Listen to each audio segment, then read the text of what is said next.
As we go into the storm season, I once again implore people, if it's flooded, forget it. Don't risk your own life. Don't risk the lives of our SES officers when it comes to dealing with floodwaters. Hurry!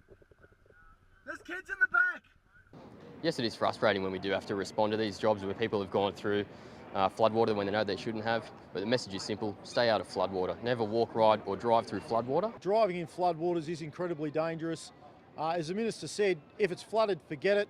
But the sorts of things that you need to forget that maybe you've got some deadline, the place you have to be, the shops you need to go to. You need to forget that perhaps you think your vehicle's capable of driving through a particular depth of water, or the fact that you've just seen another car go through. The reality is, when you drive into floodwater, you put your life at risk, you put the lives of the other people in the vehicle at risk, and you put the lives of emergency services, be they our volunteers or other emergency services, at risk when they have to come and rescue you. If you think about it, prepared communities are better ready to respond when something goes wrong, and we're heading into storm season, and so the messages around get ready are really important. So not only does it help the community manage risk and prevent damage, it also, from an insurer's point of view, it reduces the number of claims as well, so that's great from an insurance point of view. What we'd encourage people to do is make sure that they've got the right appropriate level of cover in their insurance and that it's up to date. We've been averaging 10 flood rescues a week, and that's up to now 4 a day. It is very frustrating for us as a government and for the SES to repeat that message and just have it ignored.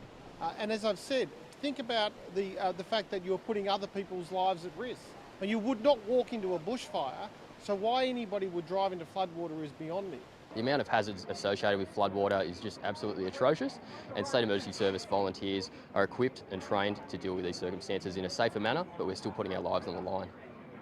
One of the things that we've been working recently with the New South Wales SES and the University of New South Wales on is trying to understand the impacts of driving through floodwaters, because there's still too many people that are doing that. We know that if a car does go into water, it very quickly starts to plane. It becomes like a boat.